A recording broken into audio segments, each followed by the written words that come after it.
Choose me over your mother and come to the family gathering right now." His angry voice echoed through the quiet funeral hall. Everyone looked at me in shock. "Please, Kevin, just let me stay for my mother's funeral," I pleaded. "I don't care. Get here now. If you're not here in an hour, I'll divorce you."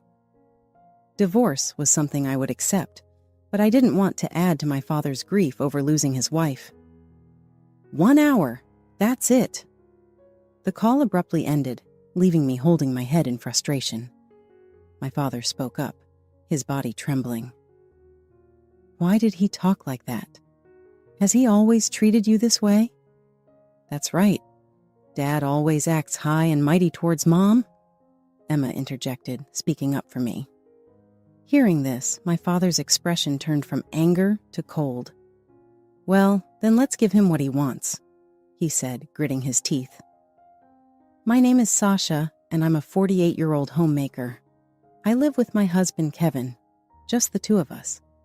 I met him back when we were students." "Hey, I like you, Sasha. Will you go out with me?" He confessed his feelings to me when we were high school classmates, and that's when we started dating. We continued our relationship through college, and when we became working adults, we decided to get married. "I'll cherish you forever, Sasha. Will you marry me?" Kevin proposed to me like that. Then, at his urging, I decided to become a housewife instead of getting a job. I didn't mind because I love doing housework and don't have any particular hobbies, so I don't even spend much money. Kevin always looked very happy. "Sasha, you're such an ideal wife," he would say. Just hearing that made me very happy.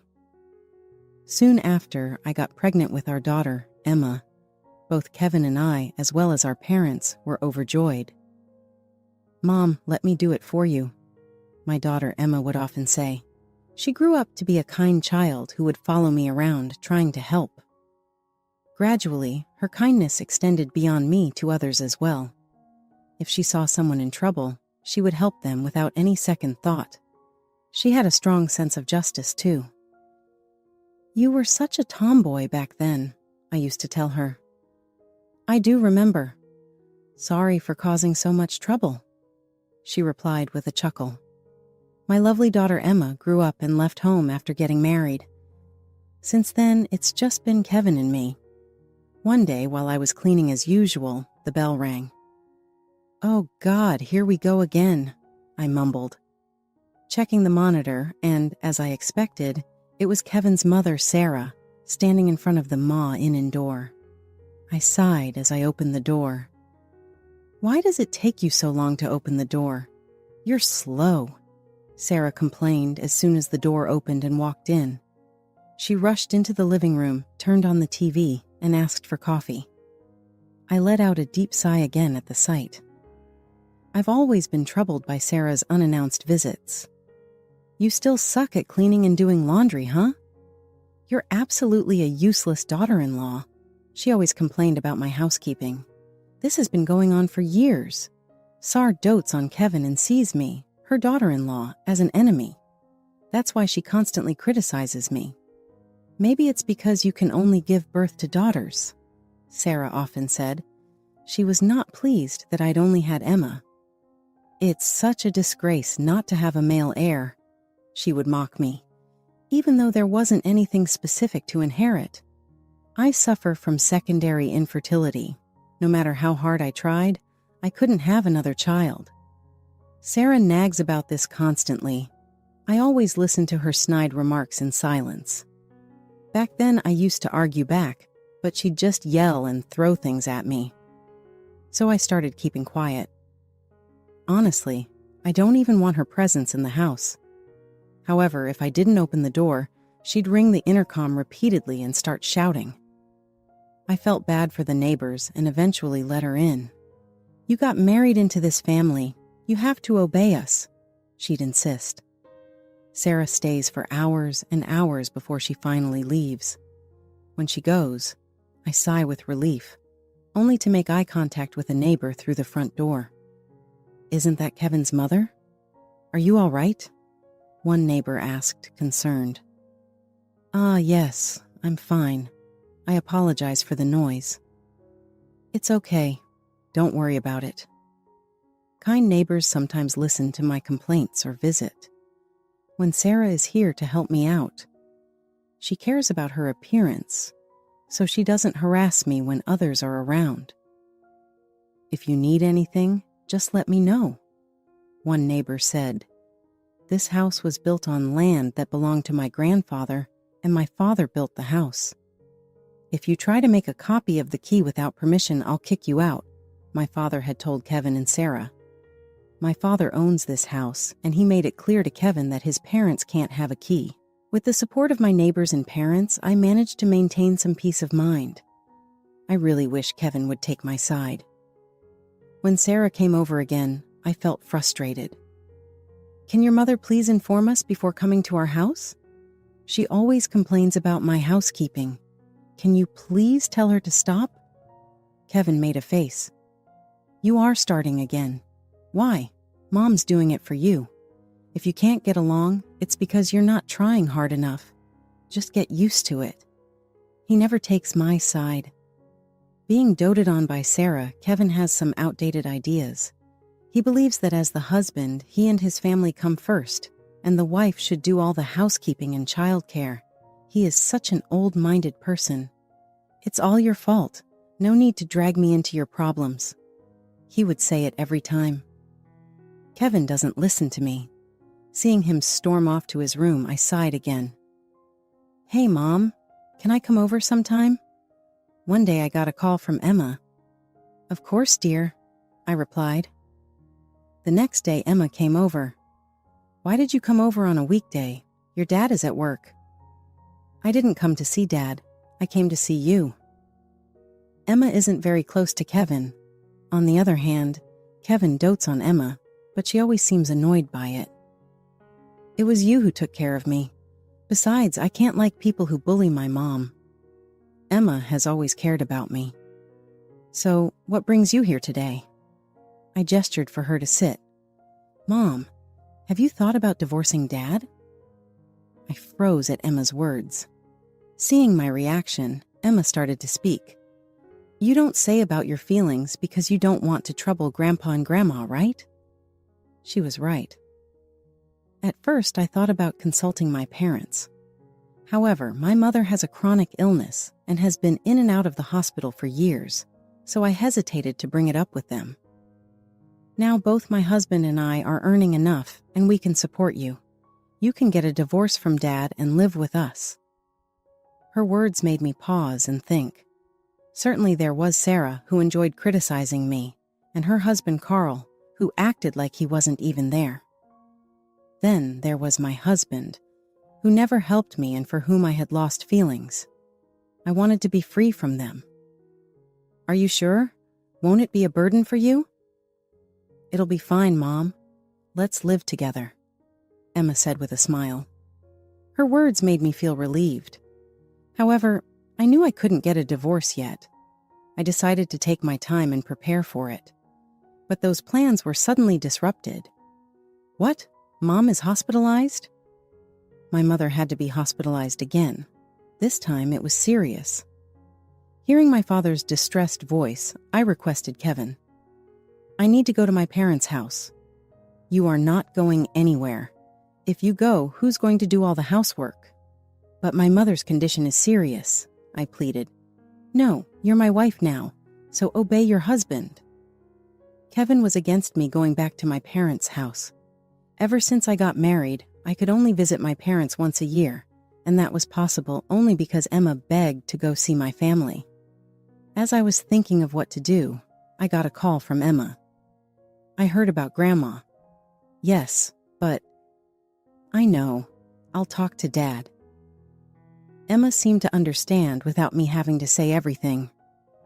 I handed my phone to Kevin without hesitation. He first looked suspicious, but then his expression changed to a smile when he realized it was Emma. If Emma's asking, I guess you can go. After talking to Emma, Kevin reluctantly gave his permission. I quickly packed and got into Emma's car when she came to pick me up. Heading to your parents' house for the first time in a while makes Dad so mad, Emma said angrily while driving. I sighed. I couldn't stop worrying about my parents. Mom, you might not want to think about this now, but you should seriously consider the future. I nodded at her words.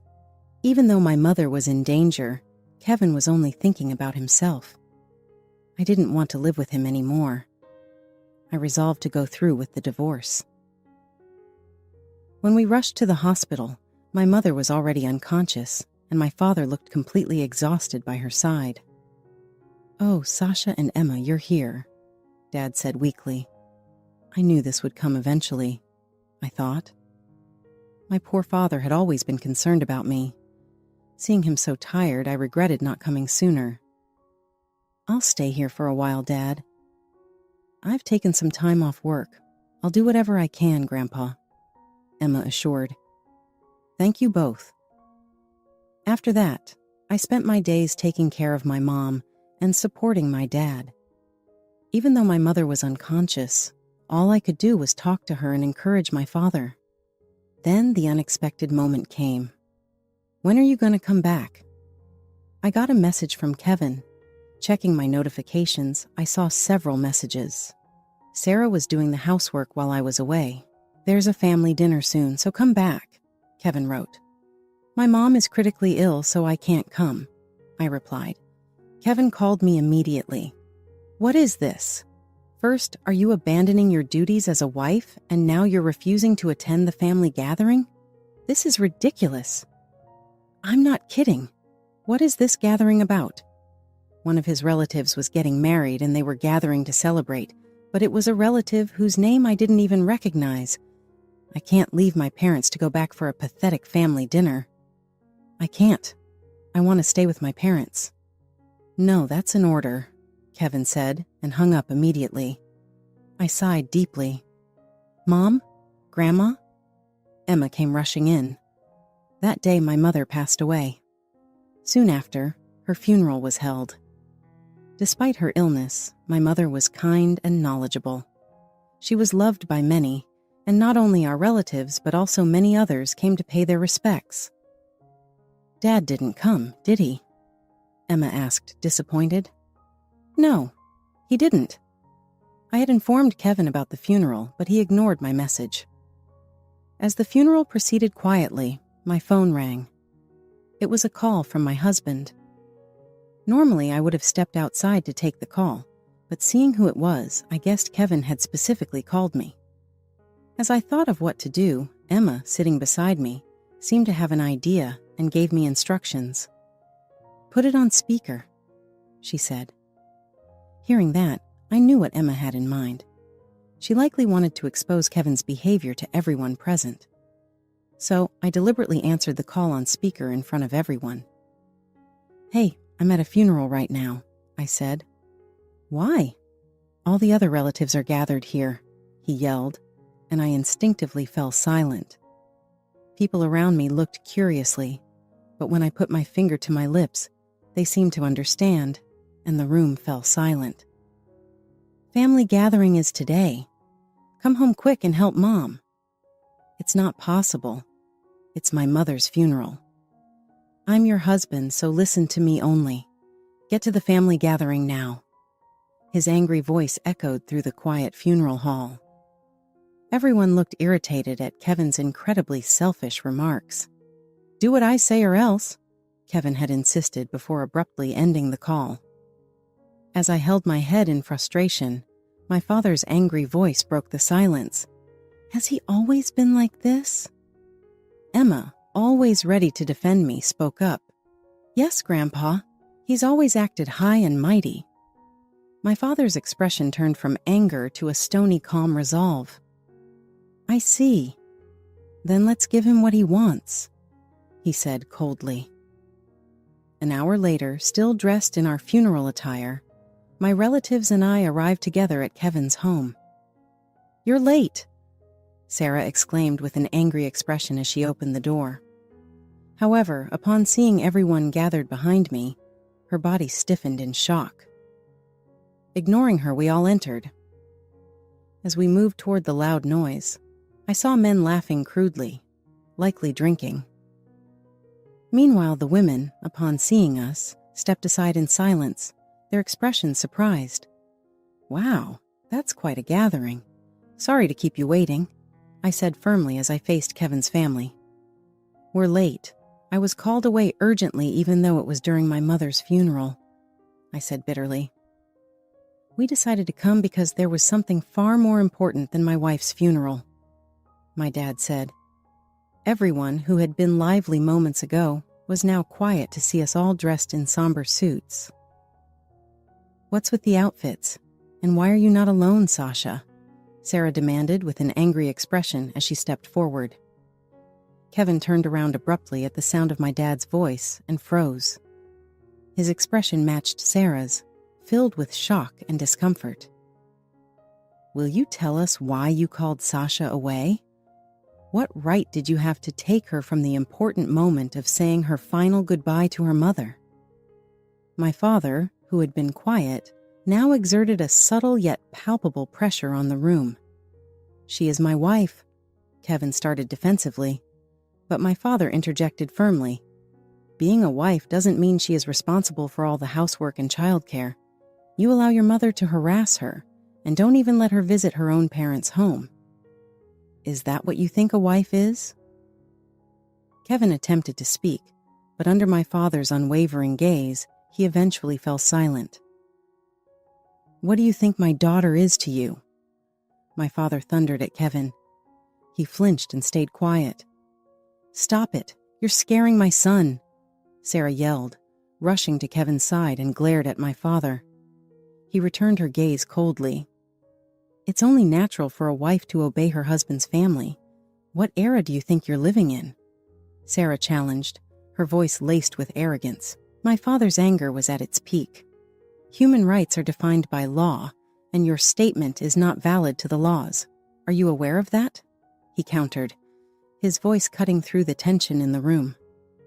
Sarah was taken aback by my father's comment.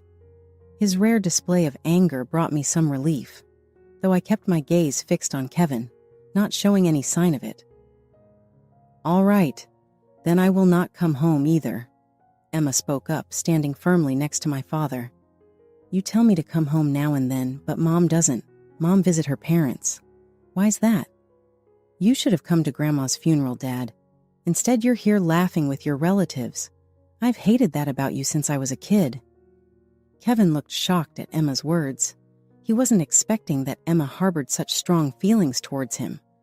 As my relatives started chiming in, calling him cruel and the worst family member, even about half of his relatives began to look at his family with disgust. "No way my daughter hates me," Kevin exclaimed, trying to compose himself, though Sarah's words had already thrown him into a panic. Seeing this, we left the house after sending my mother off peacefully. I returned to the house one last time to pack my belongings. "Are you sure you want me to come with you?" I asked Emma. "Of course," she replied firmly. I decided to divorce Kevin and live with my father. Just as I finished packing, Kevin barged in. Behind him was Sarah. Carl was absent as usual. "Right on time. Here, sign this," I said, handing him the completed divorce papers. Seeing them, he turned pale and began to apologize. "Don't leave Sasha. Please reconsider," Kevin pleaded. "No, I have enough of you," I replied firmly. "Wait, Sasha. We'll forgive you for everything, so you should forgive him too," Sarah interjected. Something snapped inside me at her words. "Who do you think you are to forgive anyone, huh? I don't need your forgiveness for anything," I yelled suddenly, ignoring her shocked reaction. I began to let out everything I had been holding in. Despite continuously asking her to call ahead, she always showed up unannounced, which irritated me. Her complaints about my housekeeping made me uncomfortable. Whenever I visited her house, she treated me like a maid and made me do all the work. I let out all of my frustration on her and her son. Why do I even need your forgiveness? If anything, you should be the ones apologizing.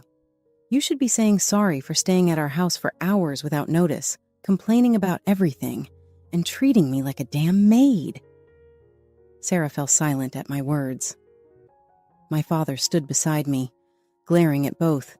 "Kevin, I can't leave my precious daughter in your care any longer. Get out of this house." "What?" Kevin was taken aback.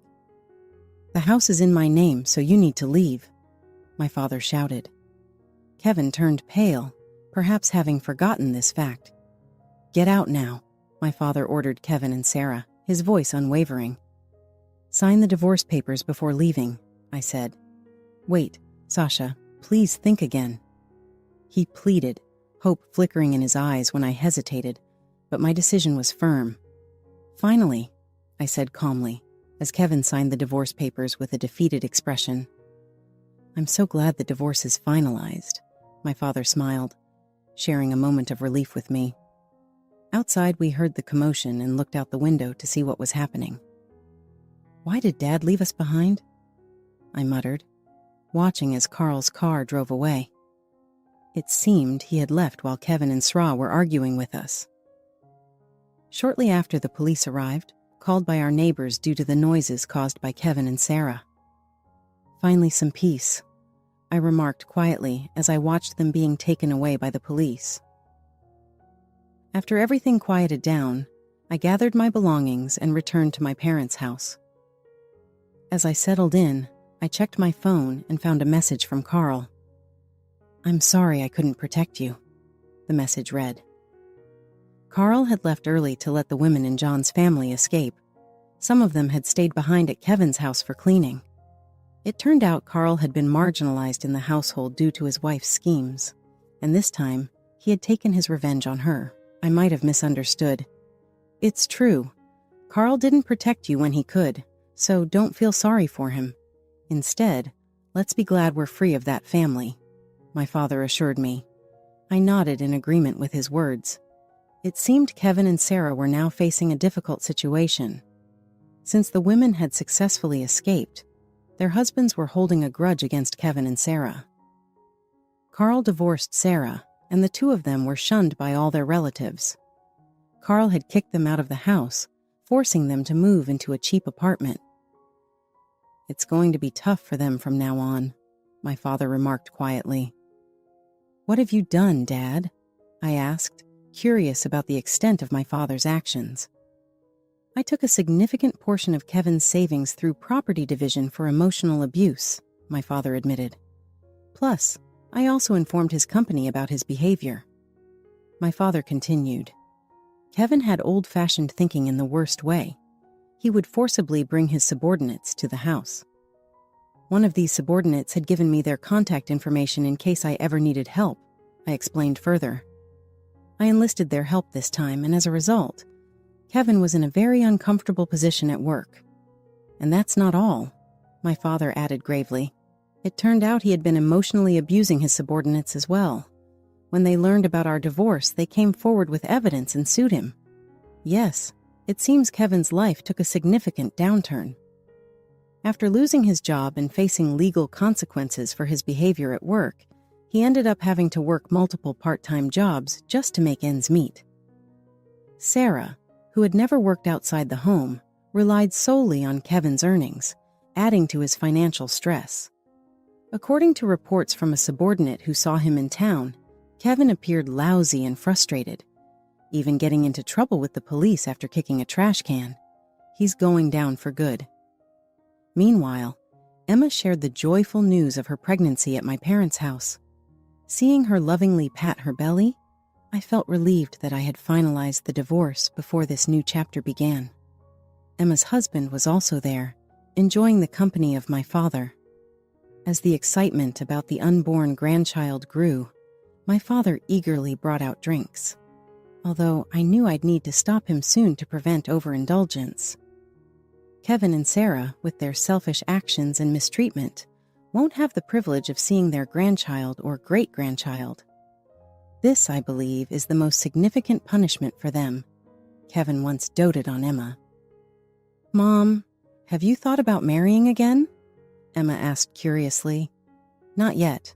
I've just been through a divorce," I replied.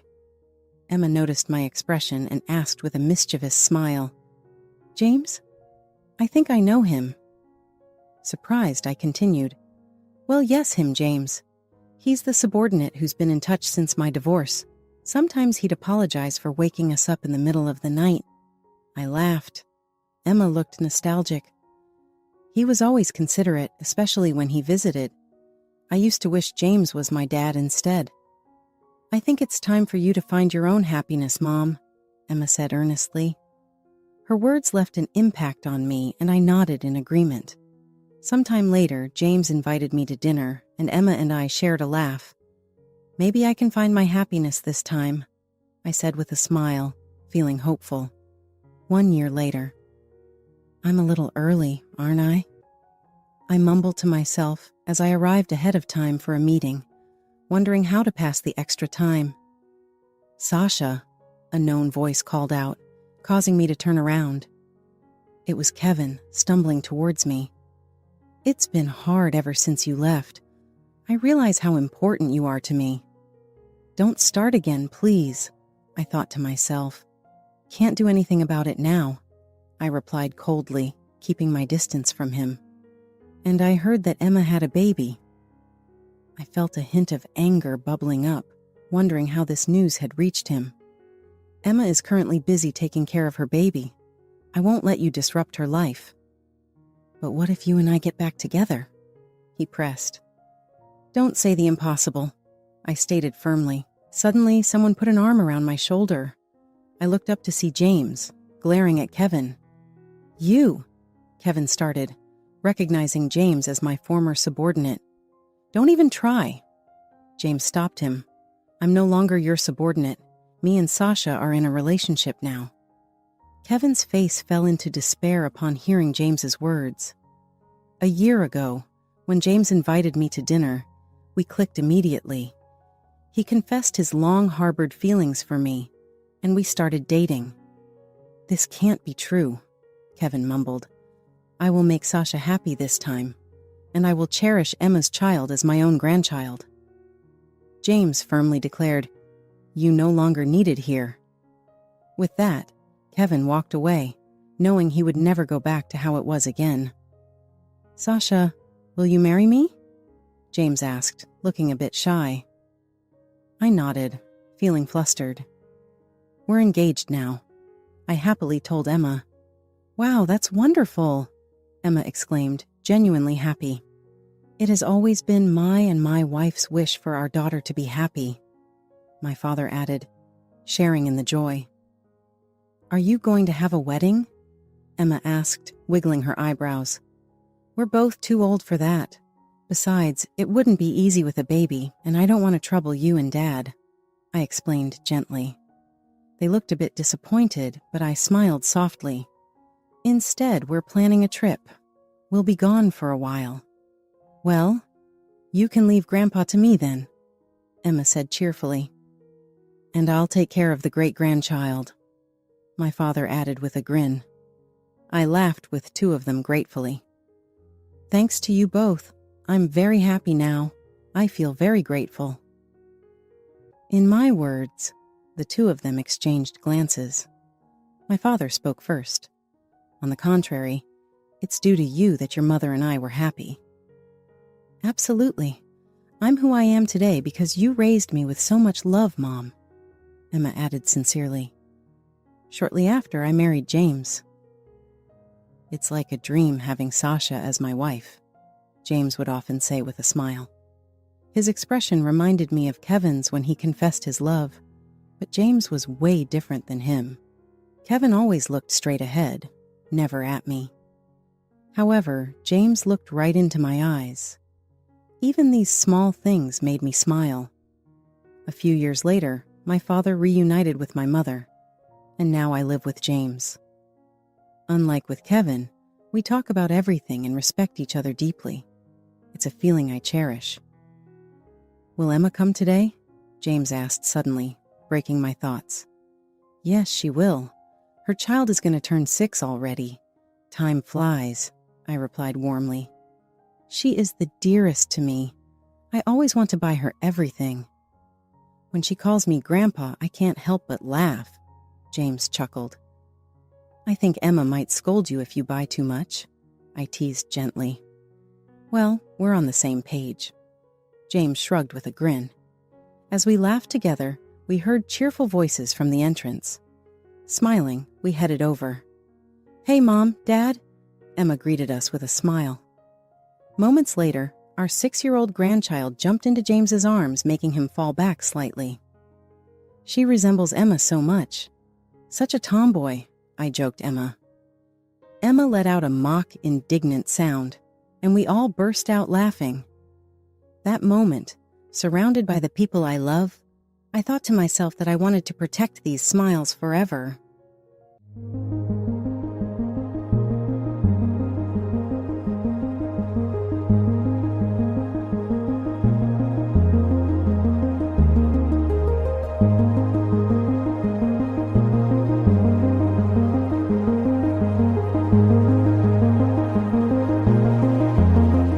All right, everyone's presentations are done. Nick, the manager, said as he tried to move the discussion forward. Excuse me, I haven't. I recently found out something.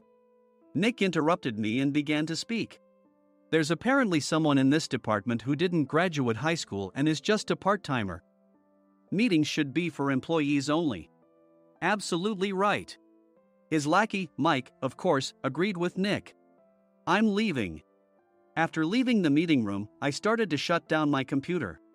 I noticed that an email had arrived, not in my personal inbox, but in the company's shared email. Thinking, there's no point in speaking up, no one will listen, I went home quietly. The next day, I heard a commotion from Nick's desk. He was staring at his computer screen, his face pale. Nick! Is something wrong? Mike looked at the screen with him. And he turned even paler than Nick. Why is he so angry? Knowing the reason for Mike's distress, I thought to myself, serves them right. My name is Adam. My mother passed away when I was in the 9th grade, and I was raised by my father. Well, you could hardly call it being raised. After my mother passed, my father changed. He drowned his sorrows in alcohol, and though he still went to work, he squandered our living expenses on horse racing. Because of that, I had to start working part-time as soon as I entered high school. Every month, I went to the convenience store with bills in hand that couldn't be auto-deducted from my father's account. Even though I endured it because I didn't want to be alone, I reached my limit in my 2nd year of high school and dropped out. I found a live-in job at a distant inn. Thank you for everything. The day I left home, my father, still staring at the TV, spoke. Take care. That was our last conversation. Back then, 18 wasn't the age of majority, so I needed my father's permission to work, and I couldn't hide my place of employment. Yet, my father never visited me even once. I kept working just to survive, and before I knew it, I was 42. Years of hard work paid off, and I was transferred to the headquarters. I was thrilled to be recognized by the company, as I thought I'd be working in the field until retirement due to my lack of formal education. Listen up. Our work can change the future of our employees. Don't drag us down. On my first day after the transfer, Nick, dressed in an expensive suit, spoke sternly. There was a reason for this. Our inn was located in a prominent tourist destination, known so well that everyone in the state could sing its commercial jingle. At its peak, we had 5 locations within the state. But that was long ago. Due to financial difficulties and aging facilities, only the place where I had worked for many years and the original establishment remained. I was prepared to lose my job anytime, but now there was a glimmer of hope. With the rise of social media, the tourist area where the inn was located started gaining attention again. Depending on how hard the sales department, where I was transferred, worked, we could either thrive or be forced to give up this prime location to the new hotel chains continuously popping up. For Nick, who had switched careers from another industry to strengthen our sales, this was a battle he couldn't afford to lose. I understood why he had to be strict. I will do my best. Nick sneered at my enthusiastic declaration. Did you not hear what I said? I'm sorry. I thought I was listening carefully. Out of habit from years of customer service, I apologized reflexively, though I had no idea what had offended him. Someone was watching me with a smirk. In this department, there are those who are expected to excel and those who have been shoved here because they have nowhere else to go. You are the latter. It was Mike, the section chief. He's 7 years younger, at 35. But he was called to headquarters much earlier than I was and had been moving around within the headquarters ever since. I'm not jealous, but I can't accept that he's my boss. Graduating from a prestigious university, he has an unusually high pride and caused many problems as a newbie, making things very difficult for me when I was the front desk leader. When I found out Mike was transferred to the sales department a month before me, I was disheartened. Mike is right. With just a middle school diploma, there's not much you can do. Don't even think about achieving results. As if I didn't exist, Nick remarked, "I'm thirsty." Mike eagerly ran to the coffee maker. It seems Mike is Nick's lackey. I regretted being happy about my transfer to headquarters, wishing I had stayed on site forever.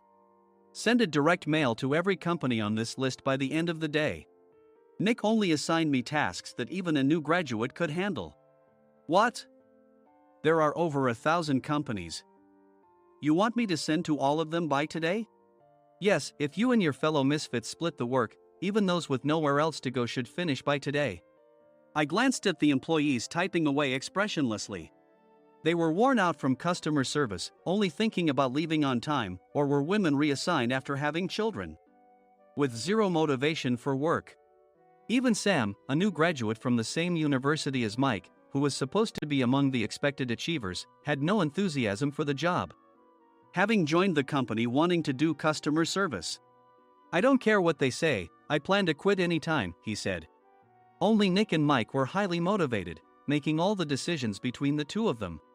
I originally only wanted to work at the inn to survive and had no particular attachment to this job. I swallowed my words, thinking I had no right to reprimand them.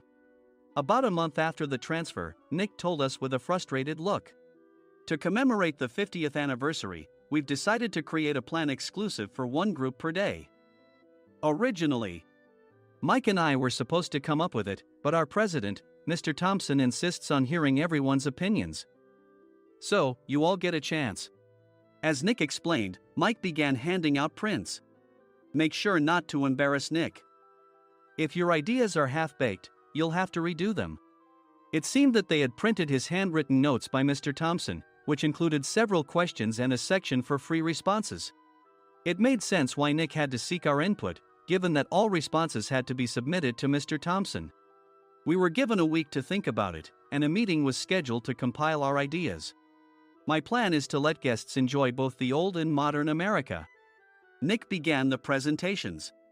Guests would watch a master confectioner at a nearby traditional sweet shop make sweets in front of them. The welcome drink would be premium tea in a bottle. Nick's plan was certainly attractive. After his presentation, Nick called on us to present in the order we were seated. Just as I stood up for my turn. "All right, everyone's presentations are done." "Excuse me, I haven't. I recently found out something." Nick interrupted me. "There's someone in this department who didn't graduate high school and is just a part-timer." He was likely talking about me. I joined the company as a part-timer and was made a full-time employee when I turned 20. That was 20 years ago, so Nick and Mike probably had no chance to know until recently. Meetings should be for employees only. Absolutely right. After that, Nick kept creating opportunities to solicit everyone's opinions, purposefully excluding me from speaking. The meeting unexpectedly heated up and went past the scheduled end time. A few people asked to leave, and the discussion continued with the remaining few. "Still here?" Normally, you'd leave in that situation. Though I had no attachment to the job initially, hearing kind words from customers made me want to make them happier. For someone like me, with nowhere to go, the inn was my home and customer service was my life. I felt pathetic about my current self. "I'm leaving." I left the conference room and started shutting down my computer. I noticed an email had arrived, not in my personal inbox, but in the company's shared email. Thinking no one would listen to what I had to say anyway, I quietly went home. The next day, while preparing the DM as instructed, I heard a commotion from Nick's desk. In his haste to stand up, he hit his knee on the desk. He stared at his computer screen, his face pale. "Nick? What's wrong?" Mike, thinking he should be the first to rush over, approached Nick while still wearing his coat. He peered at the screen with Nick. And he turned even paler than Nick. "Why is he so angry?" Who is responsible for this company? Nick, more irritated than ever, asked, and Mike answered without checking. Probably Sam. Sam wasn't there because he was attending a morning training session for new hires. Nick gave up on getting angry and returned his gaze to the screen. They were looking at an email that arrived right after the end of the working day yesterday. Apparently, no one, including me, had checked it before leaving. The email was from a large company that used us for their annual employee trips. The president and executives of that company also frequently used our services personally. President of the company, Mr. Mason himself, had declared that neither he nor his company would ever use our services again. Well, some companies cancel their employee trips or stop using our services due to financial struggles. Let's just move on. Mike kept wiping the sweat from his forehead with a handkerchief. Knowing why Mike was so agitated, I quietly watched their interaction. Do you know how much revenue we get from that company? We can find other guests to fill the rooms, but we'll lose the banquet costs, gift shop revenue, rental car fees, and more. Moreover, the gifts were supposed to be prepared by the traditional confectionery shop involved in Nick's proposed plan. If it's known that we incurred such a huge loss at this critical time, Nick's position in the company would be jeopardized. Nick took a deep breath, seemingly trying to calm himself. All right, Mike. Go to New York right now and apologize to Mr. Mason. What? You're coming with me, right? I have urgent work to do. I trust you, which is why I'm entrusting this to you. Please. Mike, believing Nick's sincerity, agreed with a determined look on his face, saying, yes. That's Nick for you. Even if Mike went to apologize, Nick would shift all the blame onto him if the client didn't change their mind. Well, it was Mike's fault to begin with, so it served him right. About 3 hours later, Sam answered a call from somewhere and repeatedly apologized, saying, I'm very sorry. Everyone watched to see what was happening. After ending the call, he informed Nick with a weary tone. When Mike arrived at the client's company, he only made things worse, further infuriating Mr. Mason. He was demanding, get his boss here immediately. It was no wonder Sam was exhausted, dealing with such a call right after returning from training.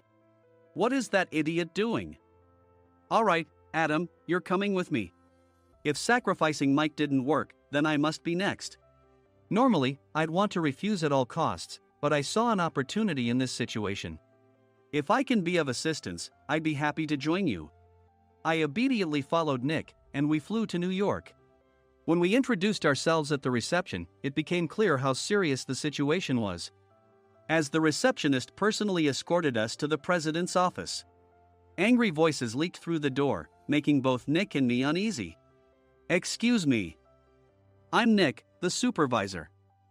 I understand my subordinate has caused you trouble, and I deeply apologize. Nick, with his experience in the corporate world, knew enough to offer an apology before excuses. However, his customer service skills left much to be desired. I sighed as I saw Mike trembling like a small dog in the corner of the room. What kind of training are you giving your subordinates? Mr. Mason glared at Nick with a red face. The intensity of his gaze made even Nick take a step back. Regrettably, I joined this company only 2 years ago and was unaware of Mike's issues. I should have identified his shortcomings sooner. Indeed. I should have realized sooner. No sensible person would come to apologize and then give a lengthy presentation on the drawbacks of not using their in. Nick froze, his mouth slightly open. Suspecting the worst, I picked up the documents that had fallen to the floor. It seemed Mike hastily prepared these documents on the plane, listing the disadvantages. Disadvantage 1: if you change the venue for the company trip, employees might suspect it's for cost-cutting reasons, leading to a negative impression. Reading it aloud half-jokingly, Nick snatched the papers from my hand and checked the contents with a furious expression. Among the stack of documents was a receipt from a nearby convenience store's copy machine. I felt a pang of dread, hoping he hadn't shown the receipt as well. What do you think he said when I asked what kind of nerve he had to do this? I'm very sorry. Faced with the dire situation, Nick must have thought there was nothing left to do but apologize. In a voice smaller than I'd ever heard from him, he uttered words of apology. He said, I'm a Harvard graduate. I don't believe I said anything wrong. Mike. What have you done? Forgetting his plan to pin the blame on Mike, Nick yelled loudly, even in front of Mr. Mason. I didn't do anything wrong. You're still saying that? Look at him. Mike pointed at me with a shaking hand. I was assigned to headquarters in my 20s and now I'm a section chief. This guy only made it to headquarters at 42. Everything I've done proves I was right. So why are we losing the contract? Having said his piece, Mike collapsed to the floor. Of course. You were sent there because you had nowhere else to go. Mike never expected to hear such words from someone he looked down upon. He lunged at me, and Nick hurriedly stepped in to stop him. Mr. Thompson told me Mike is a quick thinker, and to take good care of him. There's no way he was pushed aside. Don't make things worse here. He didn't say quick thinker, he said only quick-witted, didn't he? I don't remember that part. I recalled the many troubles Mike caused when he was a newbie. When Mike was on the front line, his pride was so high that he never apologized to customers. Customer service, especially in our job, doesn't work alone. It brings both good and bad situations. If the front staff or housekeepers made mistakes, or the cleaning company didn't properly clean a room, one had to apologize to the customers regardless of personal fault. Mike, in such situations, would never apologize, insisting he wasn't at fault. This often angered customers, and as the front desk leader, I frequently had to apologize on his behalf. He caused complaints and disrupted operations, which is why he was quickly moved to headquarters. In departments where he didn't interact directly with customers, his quick thinking was beneficial and things went well. But it seemed his flaws were starting to show. Corporate reservations are supposed to be entered into the system by the sales representative. But a quick check yesterday revealed that more than 10 items were missing from the client's reservation. The handover document clearly stated what needed to be prepared. Why didn't you enter it into the system? Why do we have to give them special treatment? Filling rooms near the banquet hall, setting up all the food in advance. Specifying the brand of wine, they're too demanding. No wonder he always angered customers, I thought, feeling a headache coming on. Grouping them in rooms near the banquet hall is for our benefit too. It makes it easier for the staff to set up beds and serve breakfast since everyone's schedule is synchronized. As for the other requests, Mr. Mason suggested them to lighten our load. I didn't know that. Nick finally seemed to realize that Mike was the one who had angered the client. What did you say to them? I just told them we wouldn't give them special treatment anymore. We shouldn't waste effort on things that don't bring in money. I was utterly exasperated at his lack of understanding of customer service. Of course, we shouldn't comply with unreasonable demands. But carrying over successful practices from past stays makes customers feel remembered and enhances their experience. Good memories encourage repeat visits. That's part of our job. I looked down at Mike, who was sitting on the floor. In our job, nothing is a waste. Mr. Thompson likely moved you to the sales department, hoping you'd finally understand this. How do you think he feels now that you failed to meet his expectations? Mike, tears in his eyes, fled the president's office. I was amazed he still hadn't apologized. You have it tough, Adam. It's okay, we're all employees of the same company. I deeply apologize for this disrespectful incident. Especially after all the care you've shown us. If it weren't for you, Adam, I really would have stopped staying here. When I heard you were moving to the sales department, I was willing to reconsider if you handled it. Seeing us talk so amicably, Nick's face contorted. Do you two know each other? Adam's service is excellent. I always requested him specifically. Normally, we don't accept specific staff requests, but we made an exception for Mr. Mason, adjusting my shifts accordingly. He had personally stayed at our hotel just before my transfer, and during casual conversation, I mentioned, I'm moving to the sales department soon. If I hadn't told him then, things could have been much worse. Please continue to take care of us. I look forward to it. On the return flight, Nick awkwardly offered me a can of beer. It's still working hours. Of course, I had no intention of forgiving him for a single beer. Nick might try to pin everything on Mike and avoid any consequences. While pondering this, a startling fact came to light. Nick, the tea bottles for the plan have arrived. I handed Nick a bottle labeled with our inn's name. They look good. What are you talking about? These are plastic bottles. I had assumed we would use the trendy, high-end bottling tea. But what arrived were ordinary plastic bottles of tea with customized labels. The only unique aspect was the label, which had the inn's name, making it look customized. Upon further investigation, I discovered that a substantial amount of money was set to be paid to the tea company. It was priced like bottling tea. Does this plastic bottle really cost $100 each? The tea inside is specially blended for us. The extra cost is for that. Wouldn't it be better to use another tea company? Or is there a specific reason we must use this one?